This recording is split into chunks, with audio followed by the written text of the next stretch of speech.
سبحان الله والحمد لله ولا إله إلا الله والله أكبر.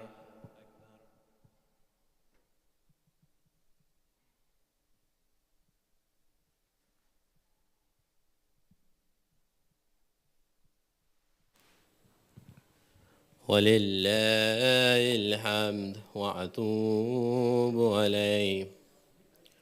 الله أكبر الله أكبر الله أكبر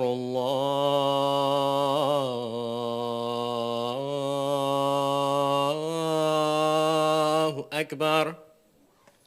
أشهد أن لا إله إلا الله. أشهد أن لا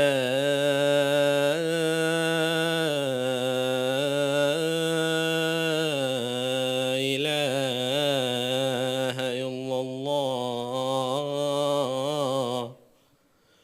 أشهد أن محمد رسول الله.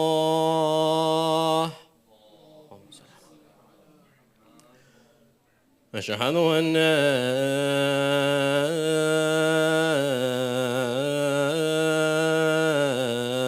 محمد رسول الله.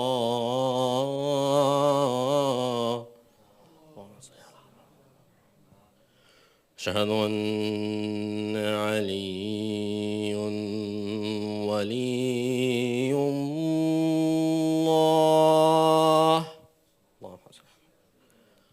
أشهد أن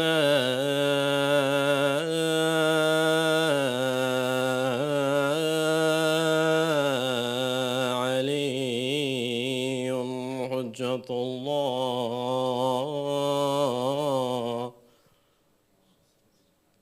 حي على الصلاة حي على الصلاة حي على الفلاح حي على الفلاح حي على خير الأمل حي على خير الأمل. الله أكبر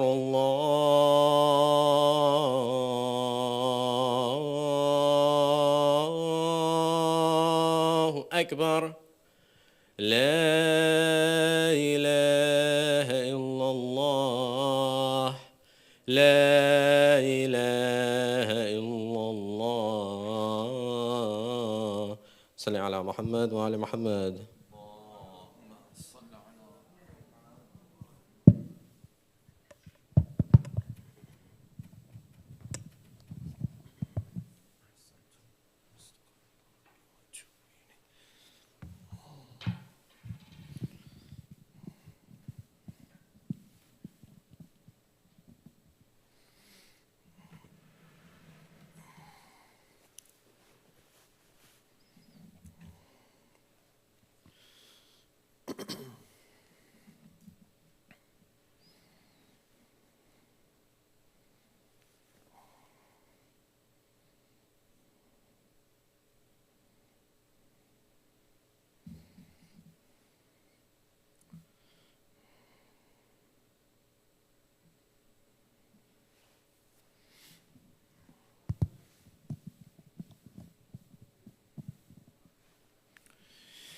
أعوذ بالله من الشيطان الرجيم. بسم الله الرحمن الرحيم. الحمد لله رب العالمين بارئ الخلائق أجمعين باعث الأنبياء والمرسلين الذي بعد فلا يرى وقرب فشهد النجوى. نحمده ونستعينه ونثني عليه ونؤمن به، ثم الصلاة والسلام على أشرف بريته ومبلغ رسالاته العبد المؤيد الرسول المسدد المحمود الأحمد أبي القاسم محمد.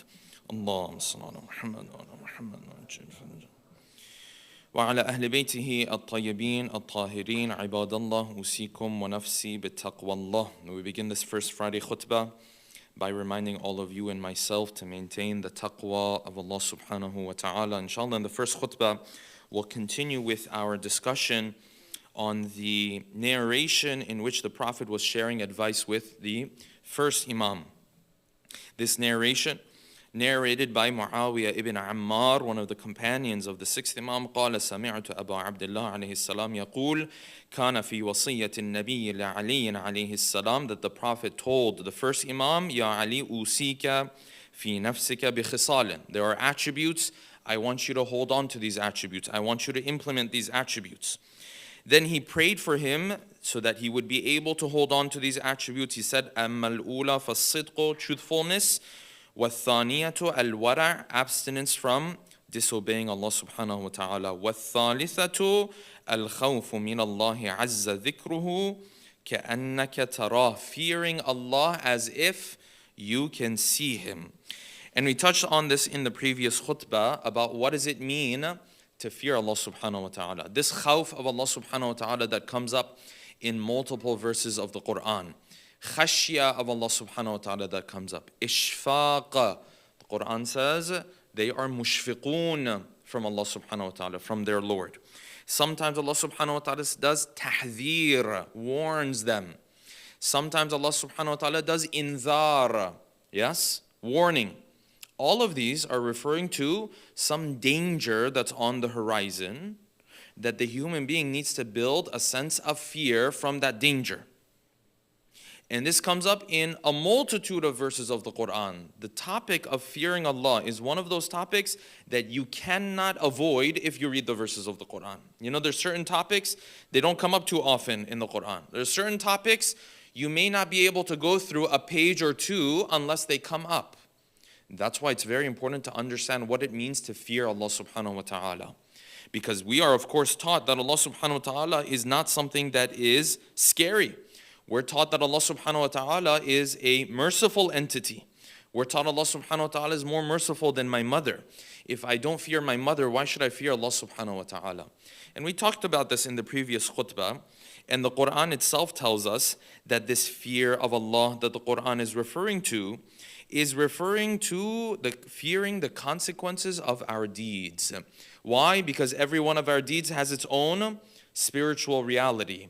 And that spiritual reality is something that we will deal with on the day of judgment. Hence Allah subhanahu wa ta'ala summarizes this whole process and He says what? Fear Allah, because Allah is the one who will oversee that process of me dealing with the spiritual realities of my deeds on the day of judgment. So the Quran made this very clear. What does it mean to fear Allah? Surah Nazi'at, verse 40 and 41. وَأَمَّا مَنْ خَافَ مَقَامَ رَبِّهِ وَنَهَى النَّفْسَ عَنِ الْهَوَىٰ. As it relates to the one who fears the status of his Lord, وَنَهَى النَّفْسَ عَنِ الْهَوَىٰ. When he comes across sin, his default position is, I'm not going to engage in it. This is where the Quran sets the standard. I want to see, do I fear Allah? When the Quran says, ittaqullah, I want to see, do I have taqwa? The standard for it is not to see if this person is perfect and he never commits sins. That's not the standard that the Quran set for us. The standard that the Quran set for us was what? Naha nafsa anil hawa. When he comes across sin, does he forbid himself from it? Is his disposition that I'm not going to engage in this? Is his general understanding, I'm not supposed to be moving in this direction? Now, can shaitan trick him from time to time? Yes. That's why in the narrations we have that when the angels come to take the soul of a great servant of Allah, they take his soul, and now his soul is being removed from the body. And of course, when we say the soul is being removed from the body, it doesn't mean the soul is in the body, because the body is material. The soul is not material, meaning the soul loses its power over the body. When we say the soul left its body, essentially what that means is that the soul no longer has control over that part of the body. To us, of course, it looks like the soul is being taken out of the body. Nonetheless, when the angels come and they take the soul out of the body, the narration says they address Allah subhanahu wa ta'ala. Oh Allah, we have brought a soul back to you. Yes? And they say, this soul, ni'mal abd. It's a great servant. Okay, so he's a great servant. Means he never committed any sins, he never did anything wrong? No. The narration says, this person is a person who feared Allah, which means what? when these angels take the soul up to Allah subhanahu wa ta'ala, they say, "Oh Allah, this servant of yours, his characteristic, what defined him is the following. Sari'an ila ijabatik. He was quick to come towards your obedience, yes. When it came to sin, he was not infallible. When it came to sin, it's not that he never disobeyed you. When it came to sin, it's not that he was walking on the clouds. This is not the expectation Allah subhanahu wa ta'ala wants from us. So how do the angels speak of him? They say, Sari'an ila ijabatik. When it came to sin, bati'an an ma'asiyatik. Bati'. You had to pull him towards sin. You had to push him towards sin.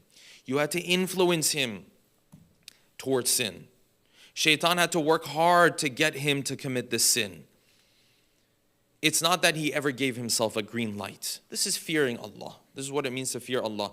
And then look at what the verses of the Quran say about those who fear Allah. They said the moment you have this fear in your heart, what happens? The doors of the mercy of Allah opens upon you. This is one of the most ironic things and interesting things about fearing Allah. The moment I fear Allah, I become qualified for the mercy of Allah subhanahu wa ta'ala. It's a very nuanced concept in the verses of the Quran. Hence the Quran said, إِنَّ الَّذِينَ يَخْشَوْنَ رَبَّهُمْ. If you have the fear of Allah in your heart, لَهُمْ مَغْفِرَةٌ وَأَجْرٌ عَظِيمٌ. If he has the fear of Allah, now he qualifies for what? Now he qualifies for the mercy of Allah subhanahu wa ta'ala. Now he qualifies for the forgiveness of Allah subhanahu wa ta'ala. Even if he's not perfect, because if he's perfect, he may not necessarily need the forgiveness of Allah subhanahu wa ta'ala. Yes? No, the Quran said he's not perfect. He will disobey Allah subhanahu wa ta'ala. But his disposition is no. His general approach is, I'm not giving myself a green light.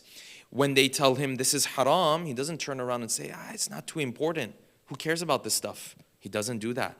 This is a scary mentality that's made its way into our communities. And we'll talk about this inshallah in the next khutbah when we begin the tafsir of Surah Al-Hujurat. Okay, this is the khawf of Allah subhanahu wa ta'ala. Hence, the sixth Imam said, Ya Ishaq, he was speaking to Ishaq ibn Ammar.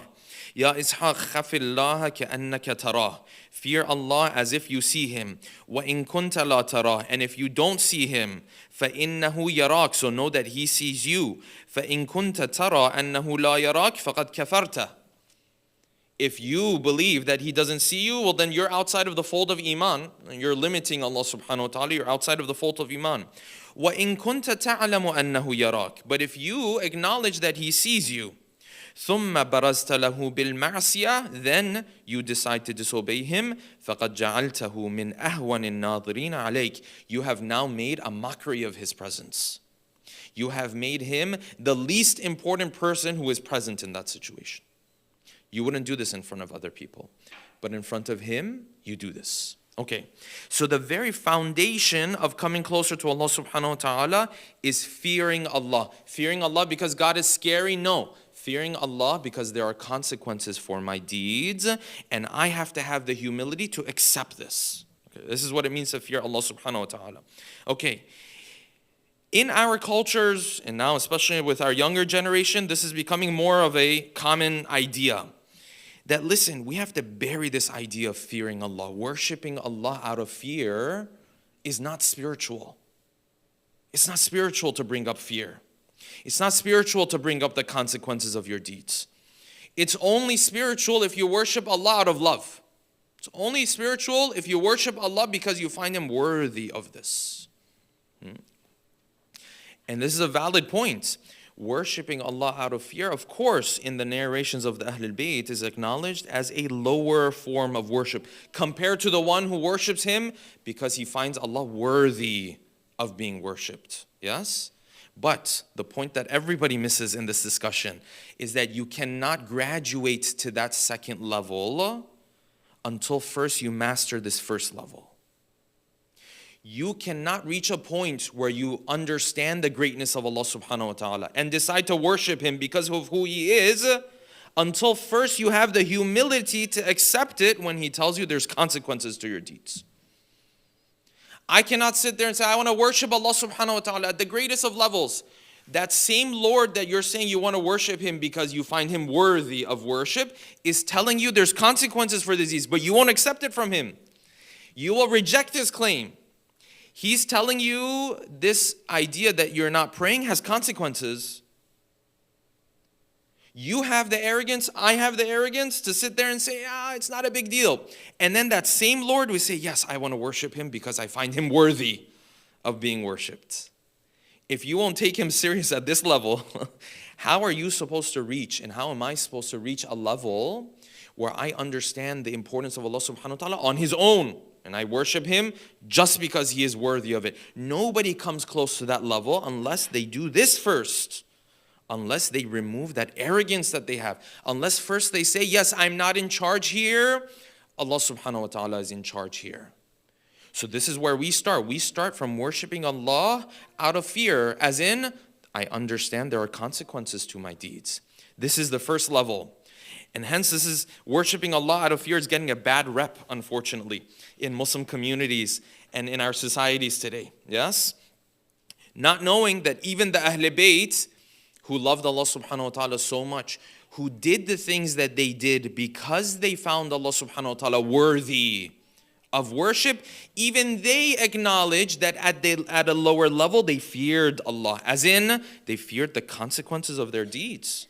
They accepted this, and because they accepted this and acted on it, they graduated to a higher level where now the presence of Allah subhanahu wa ta'ala by itself was enough for them to obey. Yes? That's why we read in Surah Al-Insan, and I'm not going to go too long on this. Surah Al-Insan, famous story of the Ahl Bayt. Yes? وَيُطْعِمُونَ الطَّعَامَ عَلَى حُبِّهِ مِسْكِينًا. Yes? مِسْكِينًا وَيَتِيمًا وَأَسِيرًا. What does the Quran say after that? إِنَّمَا نُطْعِمُكُمْ لِوَجْهِ اللَّهِ. We only give this to you because of Allah. لَا نُرِيدُ مِنكُمْ جَزَاءً وَلَا شُكُورًا. We don't need any thankfulness from your end. إِنَّا نَخَافُ مِن رَبِّنَا.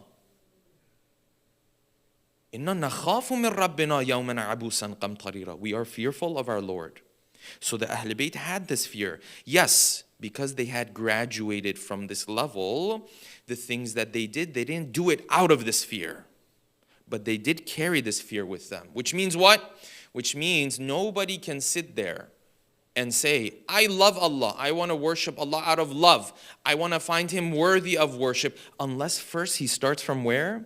First he starts from accepting that there are consequences to my deeds. And this we call fearing Allah. Fearing Allah doesn't mean I sit in the corner 24/7, my hands are shaking.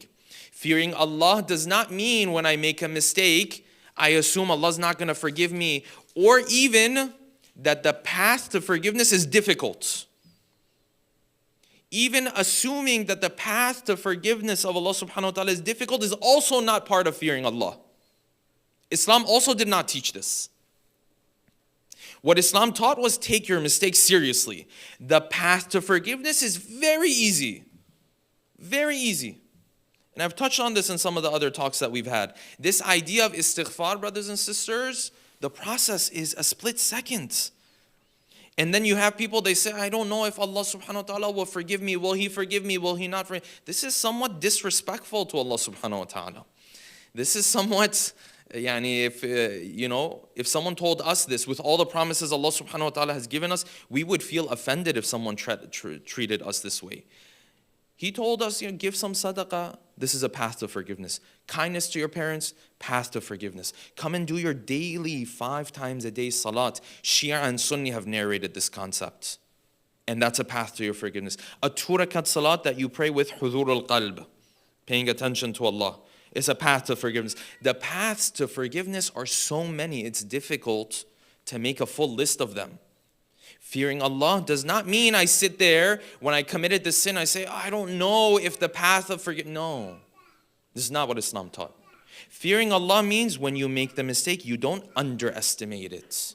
You don't justify it. The moment you have that much humility, the Quran said, Lahum maghfiratun.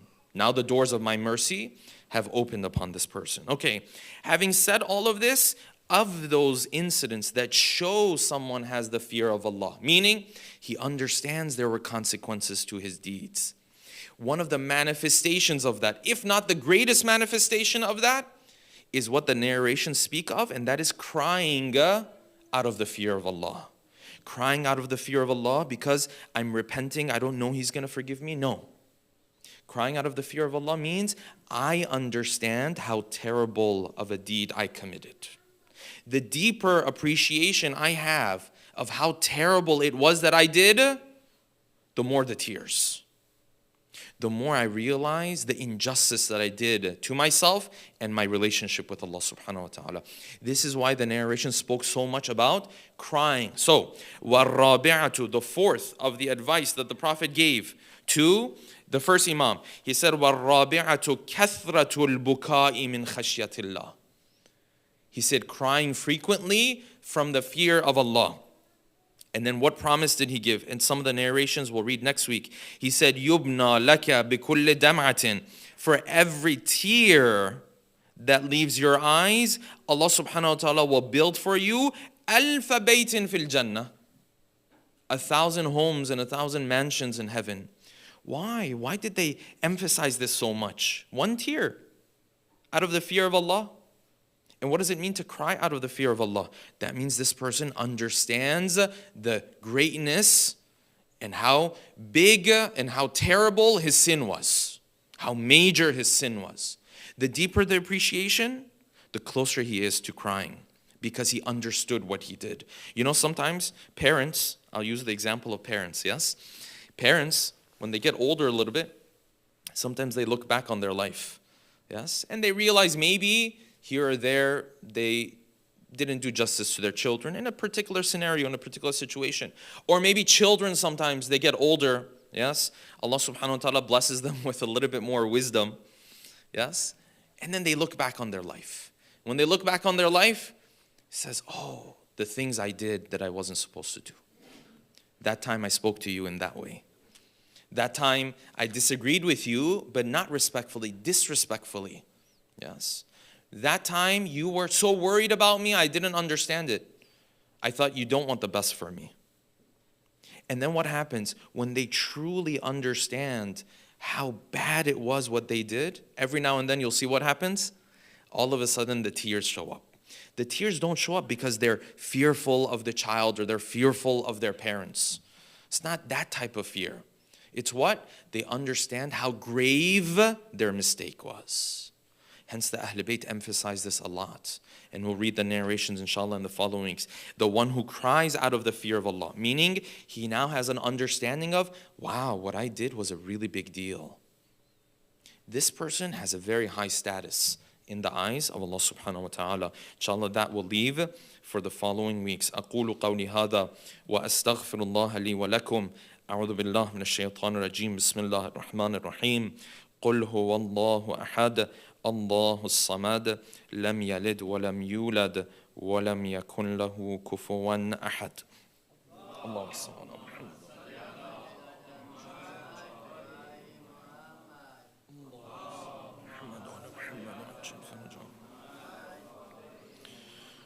اللهم صل على محمد وعلى محمد.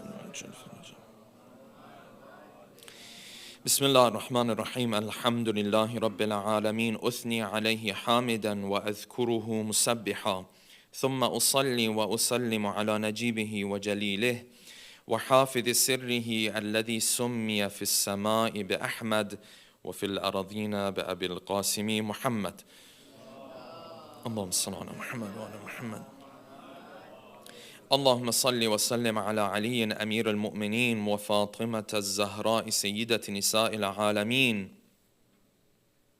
وعلى سبطي نبي الرحمة وإمامي الهدى الحسن والحسين سيدي شباب أهل الجنة وعلى علي بن الحسين ومحمد بن علي وجعفر بن محمد وموسى بن جعفر وعلي بن موسى ومحمد بن علي وعلي بن محمد والحسن بن علي والخلف الهادي المهدي حججك على عبادك وأمنائك في أرضك. صلوات. اللهم صل على محمد وعلى محمد. اللهم اغفر للمؤمنين والمؤمنات. عباد الله أوصيكم ونفسي بتقوى الله. We begin the second Friday khutbah by reminding all of you and myself to maintain the taqwa of Allah subhanahu wa ta'ala. Before I continue, inshallah, I want to take a moment to remember our dear brother Wajahat Siddiqui in his illness. And we are constantly praying for him. It's a very unusual feeling to be here without him. And of course, he was here, especially during Fridays. We're very accustomed to seeing him every day. And so let us take a moment, inshallah, for his shifa, that Allah subhanahu wa ta'ala grants him shifa, as well as all of the other brothers and sisters who are ill from our community. With a loud salawat ala Muhammad wa ali Muhammad. Allahumma salli ala Muhammad wa ala Muhammad wa ajil farajam. Inshallah, we'll begin with the tafsir of Surah Al-Hujurat. This is a very important surah of the Quran. It is a Madani surah of the Quran. The verse starts out with Ya ayyuhal ladina amanu. It's a very short surah, only 18 verses. Ya ayyuhal ladina amanu la tuqaddimu bayna yaday Allah wa rasulih. Bayna yaday Allahi wa rasulih. Wattaqullaha inna Allaha samiyun alim. O you who believe, la tuqaddimu bayna yaday Allah. Do not move ahead of Allah subhanahu wa ta'ala and His Messenger. Wattaqullah, fear Allah. Yes, inna Allah samiyun alim, because Allah hears and knows what you do. This verse of the Quran, brothers and sisters, lies at the core of a number of issues that we have in our communities, and lies at the core of a number of tendencies that we have. They have communal implications. It has global implications for us as Muslims, and I'll touch on that in just a second. Allah subhanahu wa ta'ala is saying, listen, when it comes to different situations that you deal with, different scenarios that you deal with, la tuqaddimu. Don't put yourself ahead of Allah subhanahu wa ta'ala and His Messenger. Which means what? Which means when a situation presents itself, don't give yourself the authority to make a call on it before Allah subhanahu wa ta'ala has made a call on this. Don't put your hukm, don't put your decision ahead of the decision of Allah subhanahu wa ta'ala. It's like you're walking ahead of them. You know, in a metaphor, if someone's walking ahead of the rest of the group, yes, he decides. We're going to go left, we're going to go right. The Quran says, don't put yourself all the way at the front. Yes? As in, when different issues come up, don't rely on your own opinion. You don't have that right. This is a difficult pill to swallow, by the way. Yes? Some of us, we become Muslim. Yes? We're born Muslim, we embrace this faith. Some of us embrace the faith and we're reverts, whatever the case might be, yes? So we say, yes, we're Muslim. The big banner outside of the door when you're walking into this foundation of Islam is Islam. Submission. Some of us don't see that banner. Some of us walk in thinking it's like a different thing. No, this is the place where I decide how things will happen. No, Allah subhanahu wa ta'ala is very clear about this. Very clear. You're not in charge.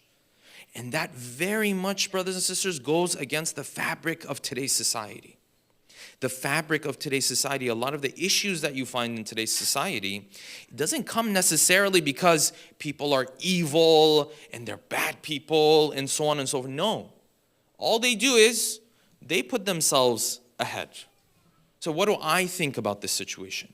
What do I feel like?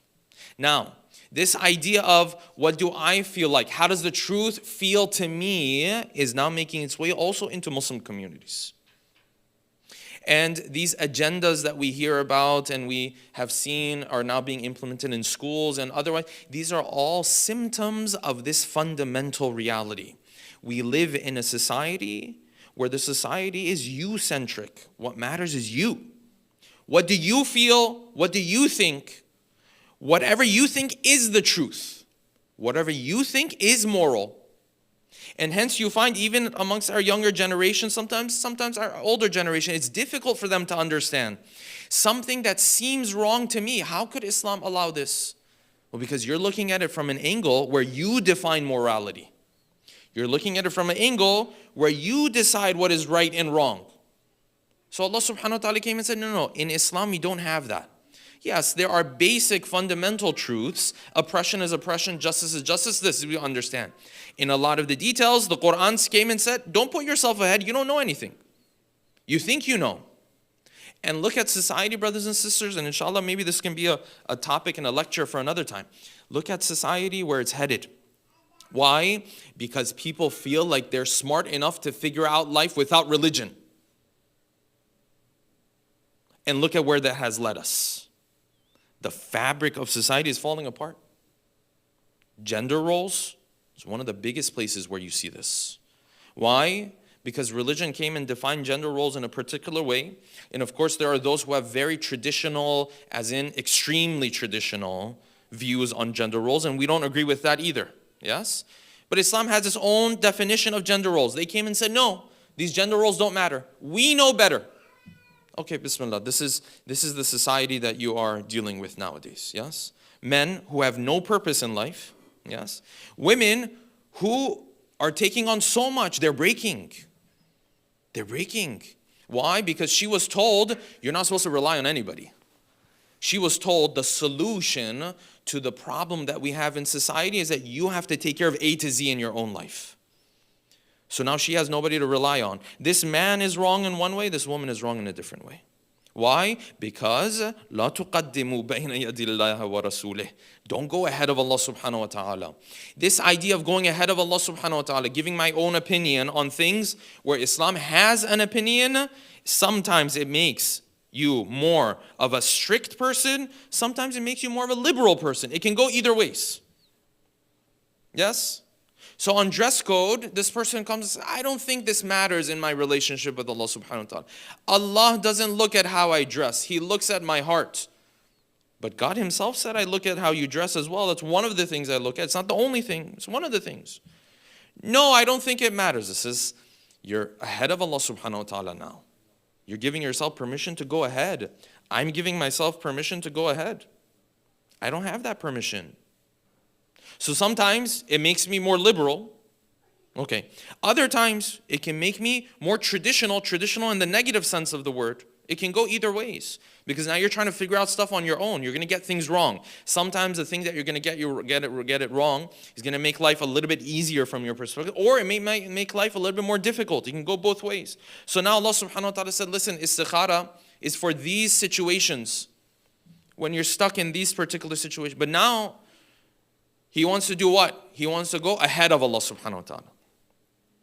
So now the marriage, everybody, mashallah, with their magnifying glass has taken a look at this marriage, yes? The aunt, the uncle, the third cousin, the great-great-grandfather, because they saw him in a dream, he was okay with this marriage, yes? Everybody has taken it, but have we asked Allah subhanahu wa ta'ala what he thinks about this marriage? Did we do istikhara for this marriage to put a stamp of approval on this marriage? And did Allah subhanahu wa ta'ala tell you to come and ask him in this scenario? Allah subhanahu wa ta'ala didn't tell you to come and ask him in this scenario. Allah subhanahu wa ta'ala said, when you're 50-50 and you have, look at the wording and the narrations that Ayatul Sistani has given fatwa based off of this. Other Maraja, Ayatul Makarim Shirazi, they've given fatwa based off of this. What do they say? They said when you have hayra. Hayra means you're lost. You have no clue what to do. They said, yes, istikhara. Yes? Now I look at this person, things look good. Yes, 80%, 90%, this is the best I can tell. I'm doing my due diligence, I've done my work, I've done this, I've done that. But no, that 5%, 10%, I need stamp of approval from Allah subhanahu wa ta'ala. Yes? This is why I said before, when you have that 5%, 10% doubt, this is not hayra. This is not your lost. For that 5 or 10%, you don't need istikhara, you need tawakkul. There's a different thing that you need. But what do? We, of course, in our own way, came up with our own religion. We said, no, has to be God's stamp of approval. Now go ask the Maraja. They say, this situation, everything looks good. We've done our due diligence, yes? There's a 5-10% chance things may not work out, which is every single, not only marriage, any other decision you make in life. Will they tell you to do istikhara? No, they will not. People ask me, they say, Shaykh, we've done istikhara for this. Everything is good, except the istikhara turned out not to be well. What should we do with this istikhara? It's a problem now. Who said that istikhara had validity to begin with? Istikhara is for particular situations that Ahlul Bayt shared with us. So, تُقَدِّمُوا بَيْنَ يَدَيِ اللَّهِ وَرَسُولِهِ, you go ahead of Allah subhanahu wa ta'ala. Sometimes more on the liberal side, sometimes more on the traditional side. The essence though is the same thing. The essence is that I think I know better. Yes? And this is something we have to stay away from, inshallah. So, if you look at this, brothers and sisters, you will find, and there's many examples of this, inshallah, I'll leave the rest of the discussion for later. But if you look at the Muslim Ummah today, you will find this is exactly why the Muslim Ummah is in the position that it is. What a terrible situation. What a painful situation. Imagine the Prophet of Allah knowing what happens with his Ummah during these days and nights. Yes? You can't blame the Prophet if he saw what was happening to his Ummah and the state his Ummah was in, if he cried and he mourned the state of his Ummah. This is how bad things are. Yes? Why? Because early on there were people who came forward, and up until today, they did what? They put themselves in front of Allah subhanahu wa ta'ala. They put themselves ahead of Allah subhanahu wa ta'ala. Starting all the way from Saqifa, which is a power grab. Yes? Read the conversations that took place in Saqifa. Yes? It's a power grab. No, we have to become the khulafa. No, you have to become the khulafa. No, if you become the khulafa, you're killing this old man. Yes, they were trampling the head of Ansar in Saqifa. Yes, he said, I don't care. Whoever just gets that power. Now, who was asking, what does Allah and His Messenger say in this scenario? That wasn't a discussion.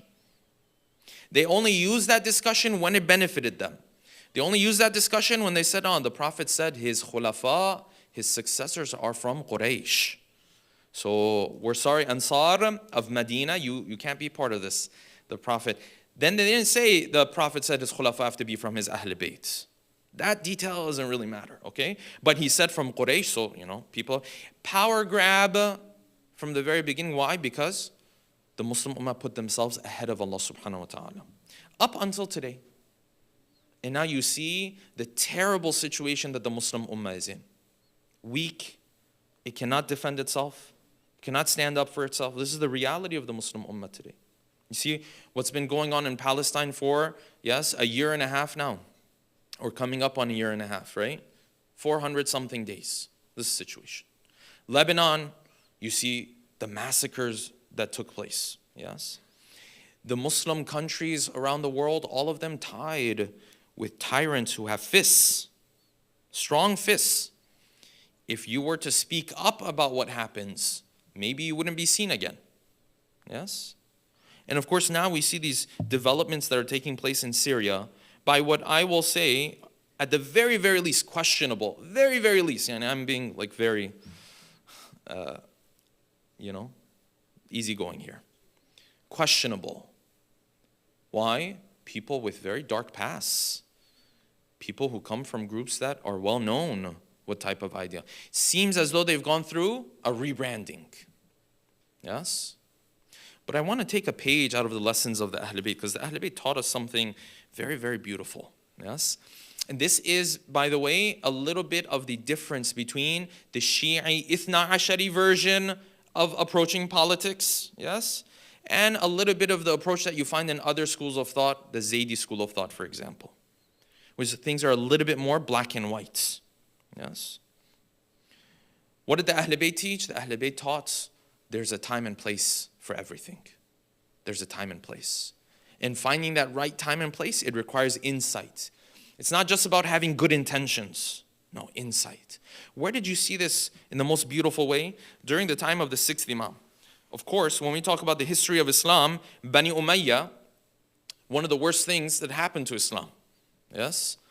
The family of Abu Sufyan, and then after that, the family of Marwan and their leaders, is one of the worst things that happened. So now there was an opportunity during the time of the 6th Imam, this is year 130 after Hijrah roughly, for them to finally get rid of Bani Umayyah.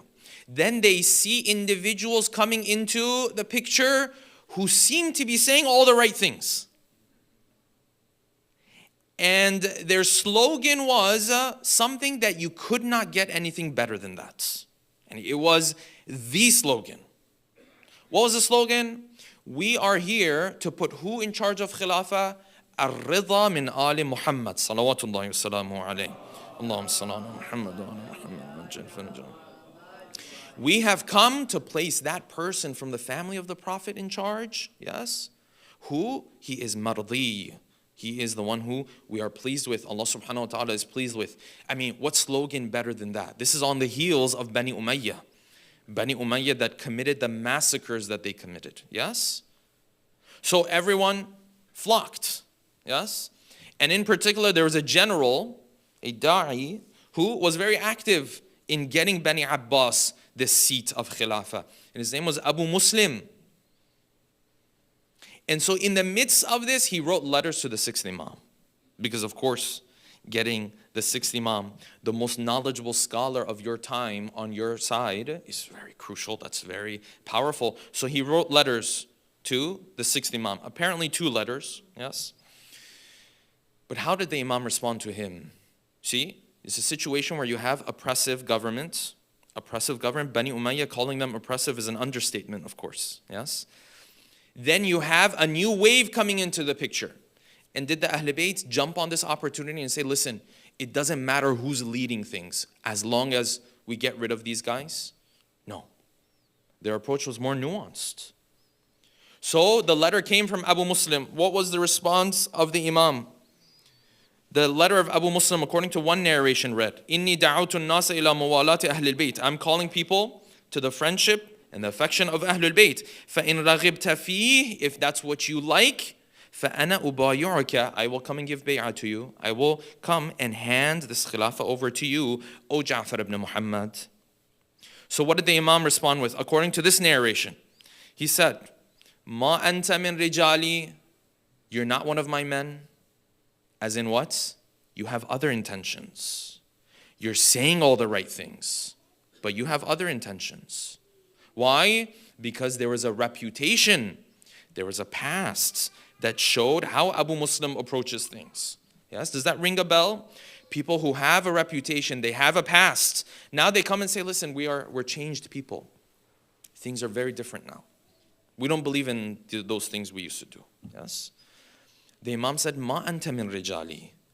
You're not that person. The Ahl Bayt were quite careful who they got behind, even though the end goal of that person sometimes seemed to align with their end goal.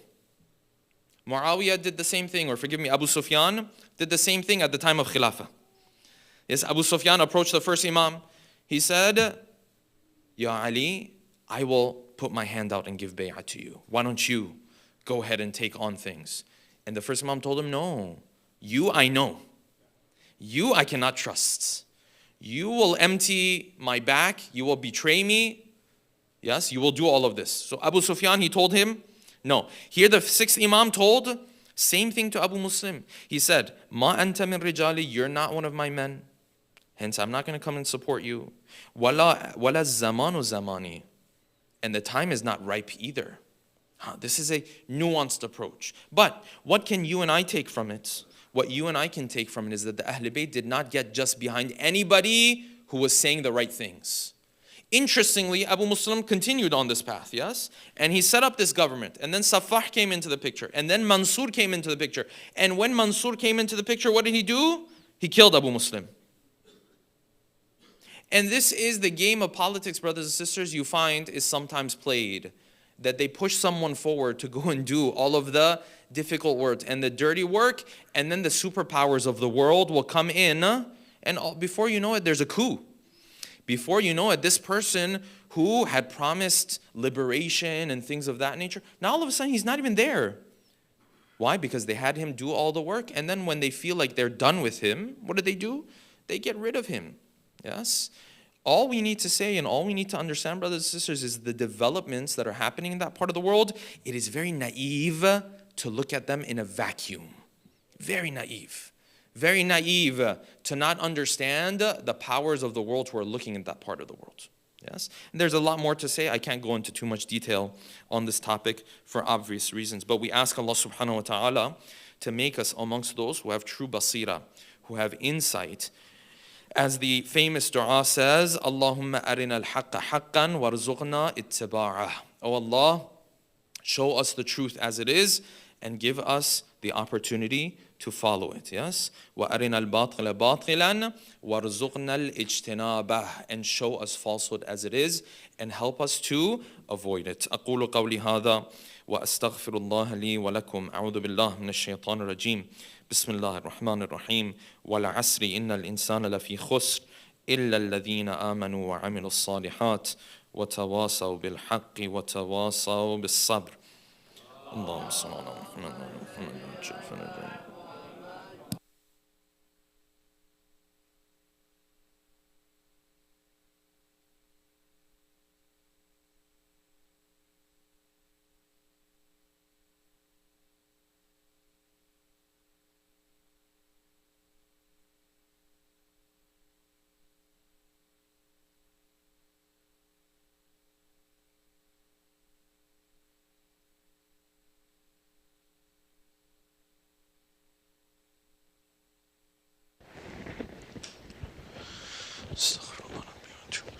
الله أكبر الله أكبر.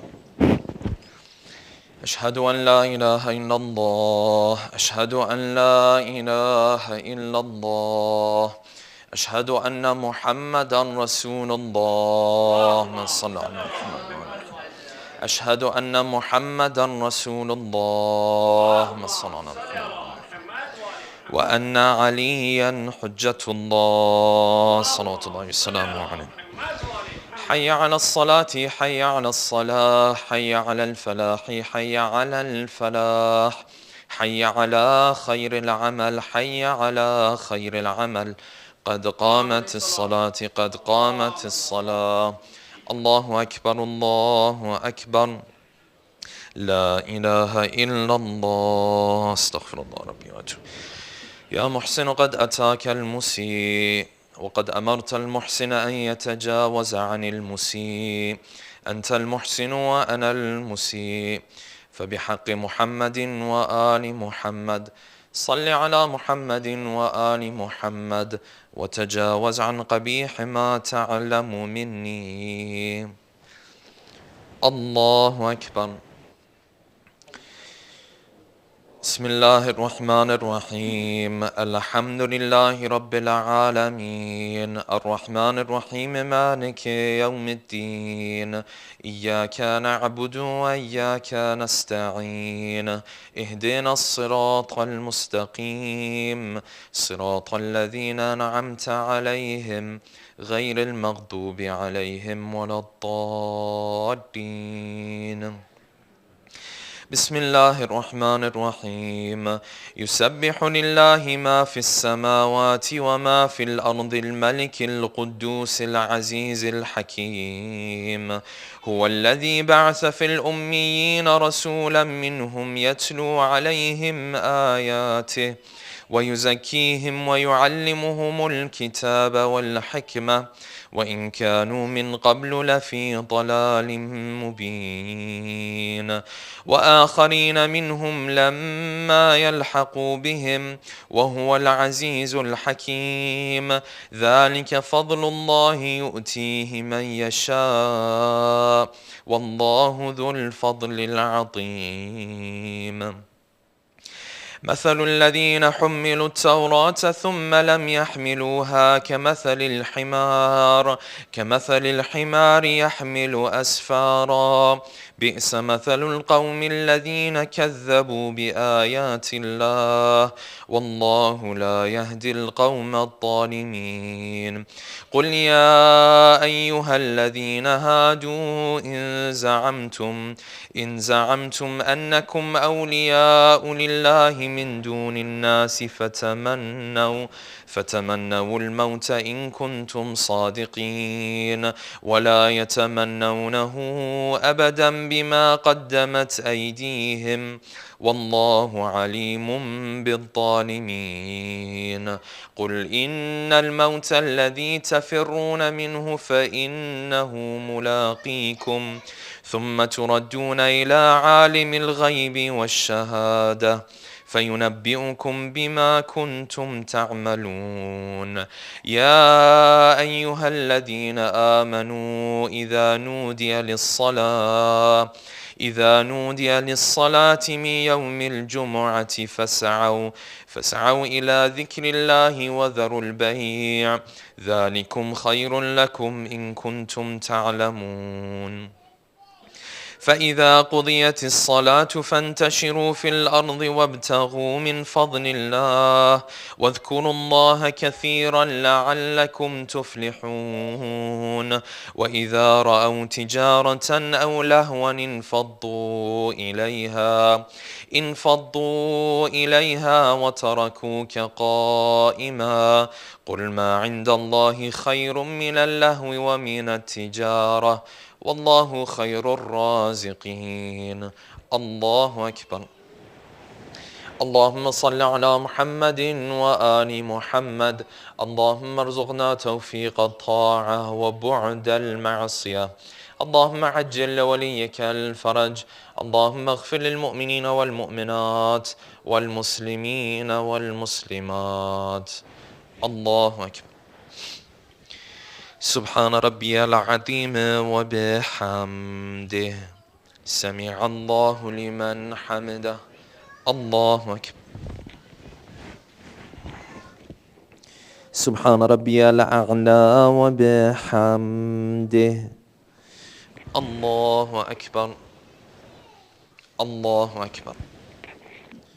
سبحان ربي الأعلى وبحمده. الله أكبر. بحول الله وقوته أقوم وأقعد. بسم الله الرحمن الرحيم. الحمد لله رب العالمين الرحمن الرحيم مالك يوم الدين. إياك نعبد وإياك نستعين. اهدنا الصراط المستقيم صراط الذين أنعمت عليهم غير المغضوب عليهم ولا الضالين. بسم الله الرحمن الرحيم. والعصر إن الإنسان لفي خسر إلا الذين آمنوا وعملوا الصالحات وتواصوا بالحق وتواصوا بالصبر. الله أكبر. سبحان ربي العظيم وبحمده سمع الله لمن حمده. اللهم صل على محمد وآل محمد. اللهم ارزقنا توفيق الطاعة وبعد المعصية. اللهم عجل لوليك الفرج. اللهم اغفر للمؤمنين والمؤمنات والمسلمين والمسلمات. الله أكبر. سبحان ربي الأعلى وبحمده. الله أكبر. الله أكبر. سبحان ربي الأعلى وبحمده. يا لطيف ارحم عبدك الضعيف. الله أكبر.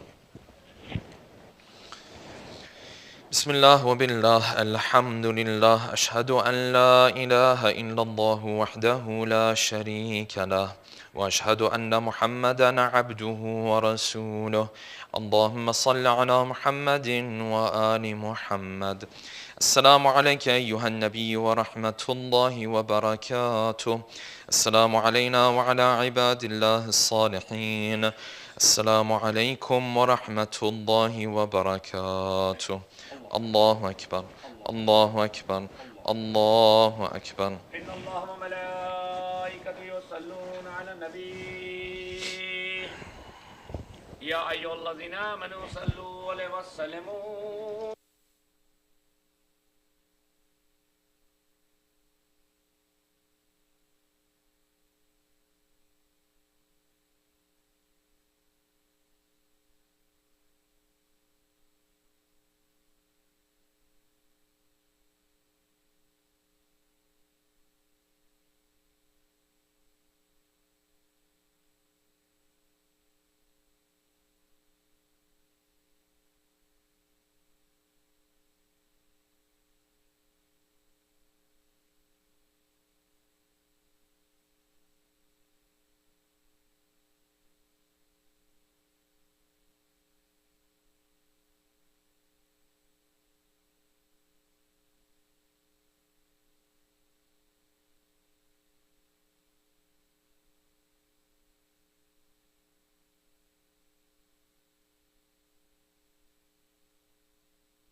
بسم الله الرحمن الرحيم اللهم صل على محمد وآل محمد لا إله إلا الله العظيم الحليم لا إله إلا الله رب العرش الكريم الحمد لله رب العالمين اللهم إني أسألك موجبات رحمتك وعزائم مغفرتك والغنيمة من كل بر والسلامة من كل إثم اللهم لا تدع لي ذنبا إلا غفرته ولا هما إلا فرجته ولا سقما إلا شفيته ولا عيبا إلا سترته ولا رزقا إلا بسطته ولا خوفا إلا آمنته ولا سوءا إلا صرفته ولا حاجة هي لك رضا ولي فيها صلاح إلا قضيتها يا أرحم الراحمين آمين رب العالمين اللهم صل على محمد وآل محمد. There is no God except Allah, the All-Supreme, the All-Forbearing. There is no God except Allah, the Lord of the Noble Throne. All praise belongs to Allah, Lord of all the worlds. O Allah, I beseech you to grant me that which will call forth your mercy and make certain your forgiveness, and grant me a share of every virtue and safety from every sin. O Allah, do not leave any of my sins unforgiven, nor any grief unrelieved, nor any illness uncured, nor any defect unconcealed, nor any provision unenhanced, nor any fear unalleviated, nor any evil unrepelled, nor any need of which you approve and in which lies my welfare unfulfilled. O most merciful of the merciful, Ameen, O Lord of all the worlds.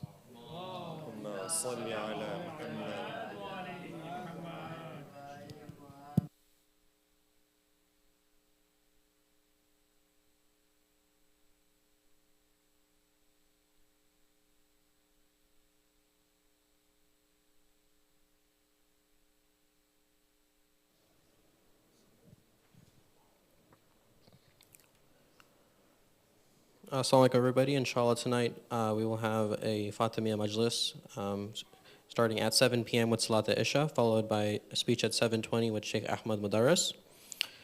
Program will end with Matam Dara Ziyarat and Tugo Niyaz.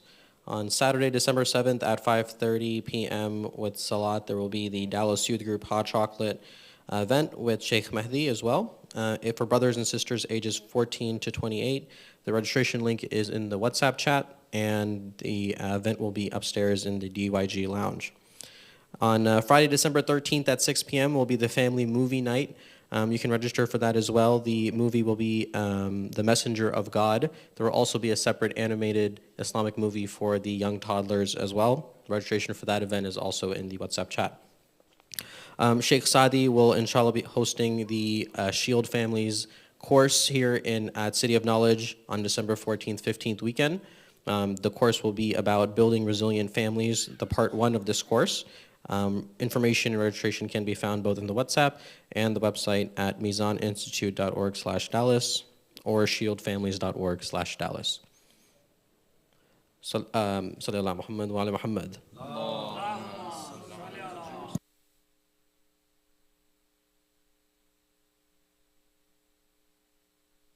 Inshallah, let's take a moment to recite 5 times Amma Yujib for our dear brother Wajad Siddiqui, as well as all of those who are ill and sick around the world, inshallah.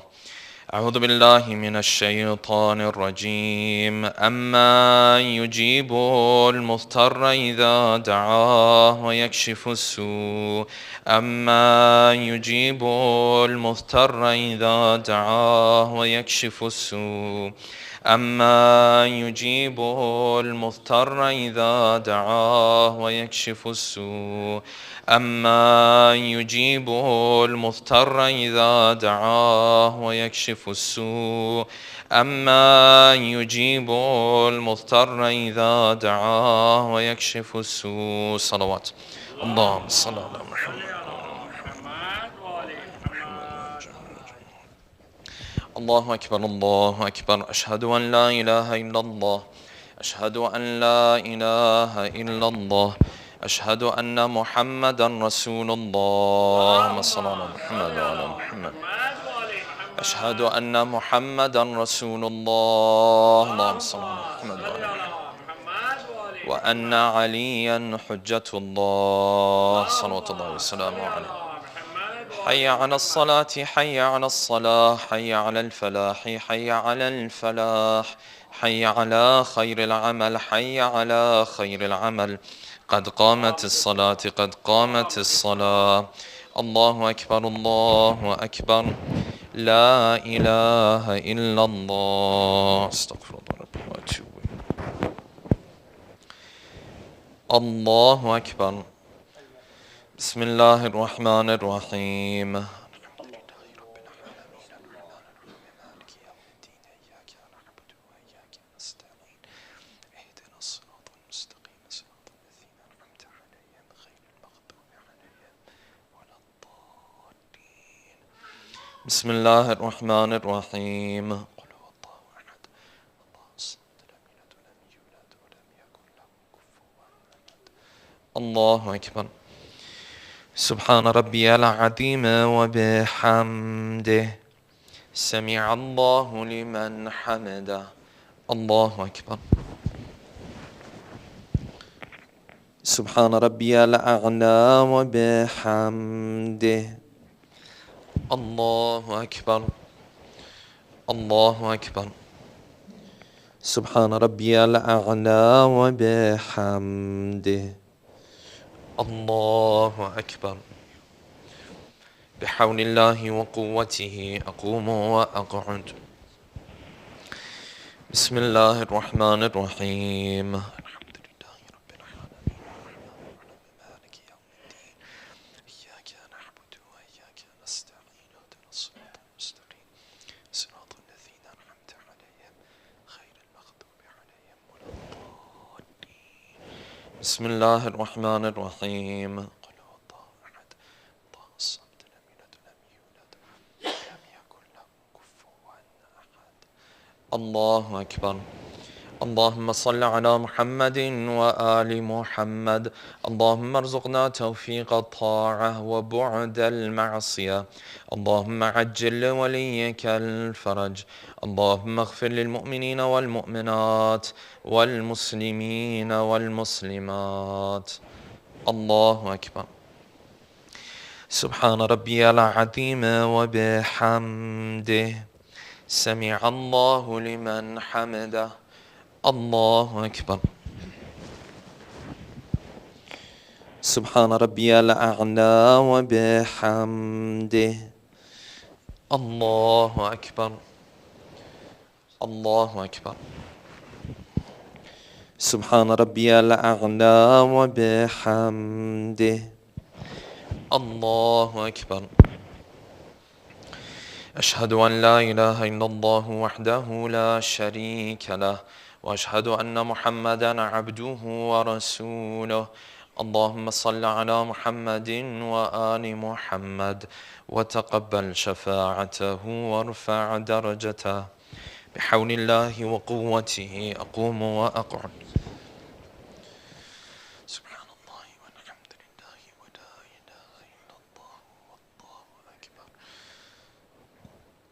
لا إله إلا الله الله أكبر سبحان ربي العظيم وبحمده سمع الله لمن حمده الله أكبر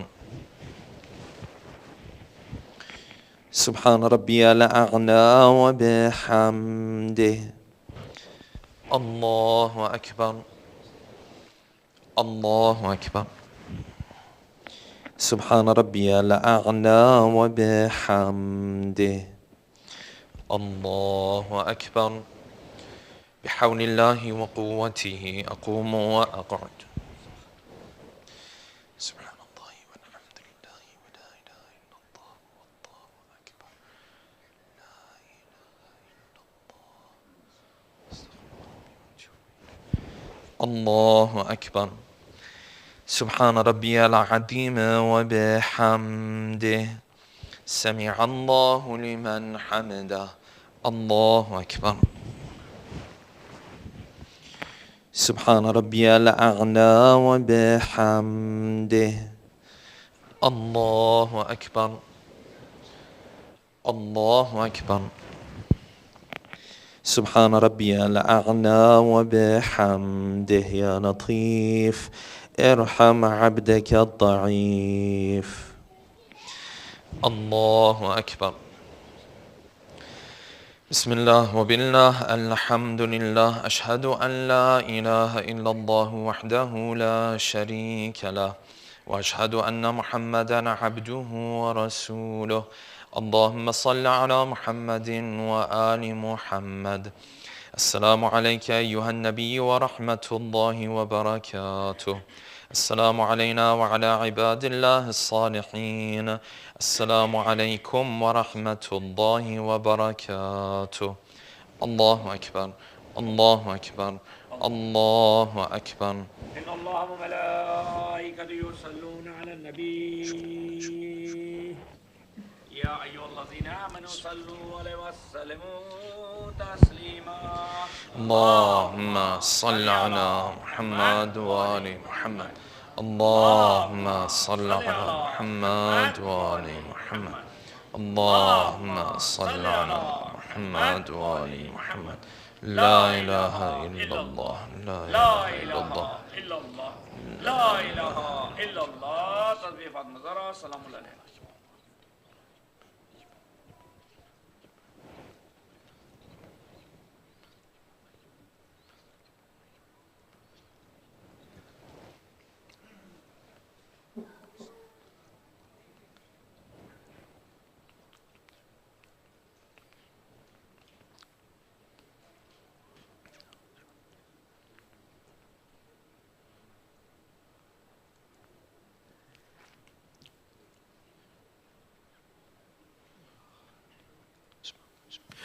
أعوذ بالله من الشيطان الرجيم. بسم الله الرحمن الرحيم. أستغفر الله الذي لا إله إلا هو الحي القيوم الرحمن الرحيم ذو الجلال والإكرام. وأسأله أن يتوب علي توبة عبد ذليل خاضع فقير باعث مسكين مستكين مستجير لا يملك لنفسه نفعا ولا ضرا ولا موتا ولا حياة ولا نشورا. اللهم إني أعوذ بك من نفس لا تشبع ومن قلب لا يخشع ومن علم لا ينفع ومن صلاة لا ترفع ومن دعاء لا يسمع. اللهم إني أسألك اليسر بعد العسر والفرج بعد الكرب والرخاء بعد الشدة. اللهم ما بنا من نعمة فمنك لا إله إلا أنت. أستغفرك وأتوب إليك.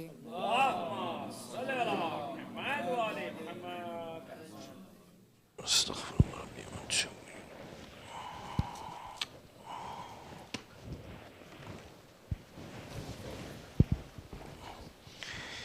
اللهم صل على محمد وآل محمد. السلام عليك يا رسول الله. السلام عليك يا حبيب الله.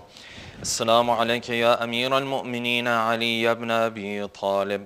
السلام عليك يا فاطمة الزهراء سيدة نساء العالمين. السلام عليك يا حسن المجتبى. السلام عليك يا أبا عبد الله الحسين. السلام على 9 المعصومين من ذرية الحسين. السلام عليك يا صاحب العصر والزمان. السلام عليك يا خليفة الرحمن. السلام عليك يا إمام الإنس والجان ورحمة الله وبركاته. السلام عليكم يا أهل بيت النبوة جميعا ورحمة الله وبركاته. اللهم صل على محمد وعلى محمد.